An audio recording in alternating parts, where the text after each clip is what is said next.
The last album that I released was entitled Truth or Consequences. It was a very personal album. I like to say it was my life story on wax, and that I would never write a book because I released that album. So, I mean, that was probably up until, I don't know, my mid-20s, my story up until that point. So that was my last project. After I completed that, I had an idea of, well, what would I do next, and what would my next project be entitled, my next album, and I had the idea to do the next chapter. That's what I was gonna call it. But during that time, music changed in the last few years or so, or more, should I say, and people aren't really listening to full lengths anymore, so I had to change my approach, and I decided to do an EP. You know, right now we're in a time where music is singles driven.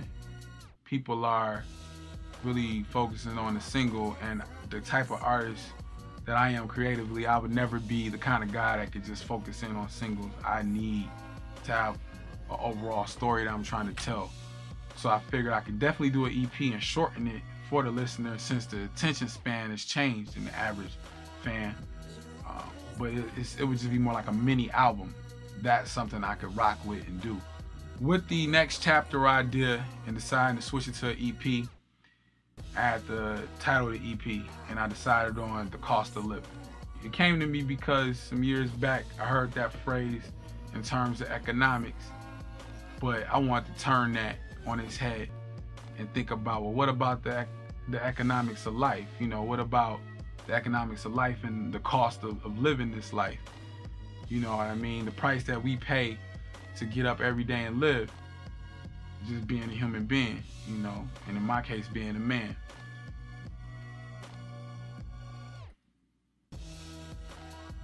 And the economics of life, what does that consist of, you may ask? You know, that's all the trappings. That's regret, self-doubt, actual costs, like the financial economics of living, dealing with your family, dealing with yourself, dealing with your personal demons, remorse, self-consciousness. It could be negative emotions you have, things of that nature.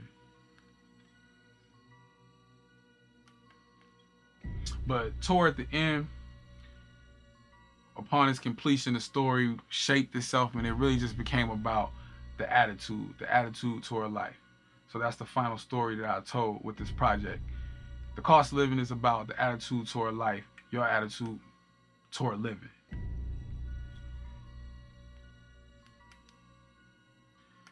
Throughout my career, I've always made very introspective and personal music. I haven't kept it very private. You know, at this point, it's second nature. And I'm in a position now where I'm trying to introduce myself to a new generation of listeners and gain new supporters. So I'm definitely approaching things like a new artist, but I've always been very transparent in my music. That's never gonna stop. Coming off the Truth or Consequences, I really didn't know how to do that because I was so personal on the last one. And I knew I didn't want to go down that road. So I really just didn't know what I wanted to talk about. So I finally figured out after giving it some thought how I would tackle my niche, should I say, in today's music, and I decided, you know, I would keep that real talk going, you know, being transparent, but had that hybrid of the slick talk. I'll be honest, I reached a really big writer's block period creatively. It was never experienced anything like that since I've been making music on a professional level. The overall theme of the story became about ambition, you know, the relationship between social mobility and ambition. It's also about being grateful and appreciating where you are in a journey, you know, versus wanting it so bad that you can't even appreciate where you are. On the EP, I tried to talk about the costs of life and what you need to get through, which could be God, family, belief in yourself, faith, understanding that you need to work hard but also play hard. You need romance to get through. I try to talk about all these costs of living, you know. These are the things you need to survive and thrive. Family was a huge inspiration. I became a father. Becoming a father is the best thing that ever happened to me, you know, so it's something I'm gonna always talk about in the music. And being a father, as far as what it's done to me, and the scope and lens that I look at life through, is the hugest blessing. I mean, it just changed my whole worldview. My hope would be that the EP, as a bottom line, will represent evolution, coming into your own as a man, celebrating life, despite knowing that life is not easy or fair. And I will also hope that it represents just being responsible for keeping yourself intact, you know. Sacrifice is discussed, but you know, we can still have duality and not give everything up. Any little thing I went through, any feeling I had, any small inspiration I could get and dump it in, I did that. You know, if it just started as an idea, if it was an actual conversation, if it's something I witnessed, if it's something I experienced, just like normal, I poured that all in. Another inspiration was duality. I talked about the hybrid, you know, of talking about real life on one hand and slick talk on the other. And all that means is, you know, we got the real records, but then we got them hip hop records where we just talking shit, you know, because I'm definitely known for that. That's my calling card. You know, I can rap with the best of them, and I can just spit. So I definitely wanted to keep that in there because I want listeners of all types to be able to buy into the music and enjoy it. You know, I talked about the changes in music, and that's what was cool about doing the project, because an inspiration of mine was to kind of give homages. You know, we got the soulful records, and we got the late 90s sound on there, and we were able to mix that up with some contemporary sound and stuff. So it's kind of like a gumbo, but I definitely want to pay that respect.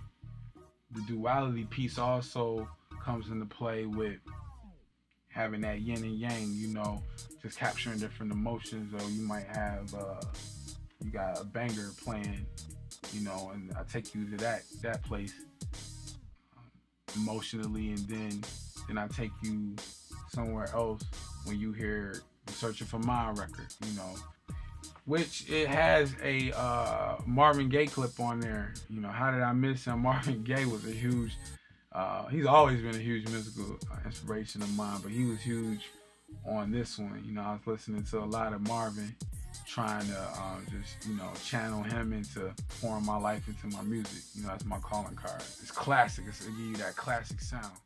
Big inspiration was the city itself, Minneapolis. Minneapolis was a huge inspiration on the cost of living. I got a record called Here Today, Going Tomorrow, and just the instrumental for the record, the music for the record, this just sounds like the city. As soon as I heard, I thought of Minneapolis and running around downtown and, you know, driving fast on 94 and hitting up Uptown, and I really envisioned skyscrapers when I heard the record. You know, I never really truly tackled spirituality on a record before, and I'm really glad I got that one under my belt. I was able to really knock that out and to talk about being blessed and what God's favor is. And in my eyes, that's the that came through the vehicle of my son and fatherhood. You know, God spared my life a couple times. You know, I talk about that on there. And just, you know, what my life is today. You know, I'm surrounded by great people. I hear stories and I see stories all the time, every day, that, you know, people are going through it and I just can't relate. You know, I have a great life and I just realize I'm blessed. And, you know, with the slick talk thing, we was able to get the materialism on there. You know, we gotta get the, we gotta floss. This is hip hop, you know, and I make real hip hop. I make real hip hop rap records. And by that I mean, you know, like, materialism has always been a part of it. So you're gonna always get that floss, and you're always gonna get that polo, your polo suits. You're always gonna get those hot one-liners, you know. And that was the fun part, making these records, but still squeezing that in there, you know what I mean? Because, you know, I got my peers that I'm trying to show that they can't fuck with me, and they trying to show me that I can't fuck with them, and I gotta let them know, hey, I can floss with the best of y'all. So, you know, that's there. That materialism is rampant on. Well, I wouldn't say it's rampant, but I definitely peppered that throughout, you know. You know, at the beginning of Searching the Mind, I say, oh, you know, I really don't talk to the ladies, but I'm keep it real. What I just meant by that was I don't force girl songs. Like, I don't, oh, I gotta have a girl song. I mean, I gotta have a song for the ladies. Like, you know, I don't force it. But Searching for Mine, which we made the original, and we have the redux, the part 2 to it, with Chantel. Searching for Mine was just really a continuation of a record I made previously, just talking about that search for love, because, you know, I'll be honest, love is the most fascinating thing I've ever seen in my life. When we talk about the maturation throughout the record, you know, you hear that when you go through and listen to the songs. And it's just back to that old thing in the volume of Sacred Law. You know, the Bible says we must do away with childish things. So I got the record, Got No Time with Slink Proper. It's right there in the hook. I got no time for fake niggas. Just sip some Marnier with these real niggas. Like, that's maturity at its finest. Like, it's dressed up and all that aggression, but really it's just making a blanket statement. And, you know, that ambition thing, that's probably gonna always be an element in the music, you know. I mean, you look at me and my people, where I come from, you know, young black man, like, we all got virtually the same story. So it's gonna always be that striving for more, that hunger, that ambition. And even once you get to that next level, you still want to get to a higher level. So there's never really a true being satisfied or gratification. I want to talk about Sonics. When I went in, I really wanted to make sure that the beats was on point, the engineering was on point, the mixing and mastering was on point. I am so proud of what we were able to accomplish sonically. You know, I feel like the Cost of Living 6-song EP, we got something that you can put in your Beats by Dr. Dre and just rock out to.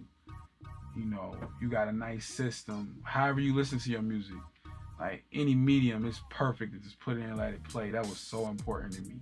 You know what I mean? Just caring about the detail. You know, I'm the Midwest man. I'm from the Midwest. I'm gonna rep it till I die. Chicago by way of Minneapolis. And, you know, we get, when you growing up in the Midwest, we get every kind of hip hop. We got the Death Row, we got, you know, Death Row West Coast, we got this Dirty South, we got East Coast, you know, we got all our people here, you know, Twista and Bone Thugs and Eminem, Nelly. Like, coming up, we always got, and I don't want to name drop, but I have to. We always got those different sounds. So that influence is always in my music. I'm gonna just say, you know, some things in closing. Number one, that the EP is dedicated to my mom. So shout out to her. I really feel like it's bigger than what I'm saying. I feel like going in that this was a call to action, because these few years I've been working on this project, I've been listening and people have been demanding good music with meaning. And here you go. Like, that was what I wanted to make. And I know for a fact I nailed it. So I don't really want to hear any excuses from all the supporters out there. So we just gonna keep the moments going. I want to thank everybody that was a part of the project, all of the engineers, all of the collaborators, songwriters, and other artists, all of the producers. And I want to thank a special shout out to Luco. He was actually produced the project. Special shout out to my son Jason, another executive producer. And yeah, you know, I just want to thank God. I want to thank all the supporters out there that supported me in Ill County and Moolah Gang too. You know, we ain't gonna never stop for y'all. And I want to shout out the whole city of Minneapolis too, especially its vibrant hip hop scene. So, you know, it's out now. Enjoy it. Cost of living. Swing low, I'm out. So you could miss me with the chaps. Perhaps if y'all pay attention, y'all might learn a thing or two, but y'all'll never get this. My wardrobe courtesy of Mr. Lipshits. Got accessories and the paint on my wall. I'm a real nigga, heel figure, ain't protocol. Shopping on the website and I'll be back for more. Whether flagship or factory store, I could show you how it's done, B. My son was in Polo onesie. It's just a way of life, all day and night. In the hood to get respect. It's Polo blue.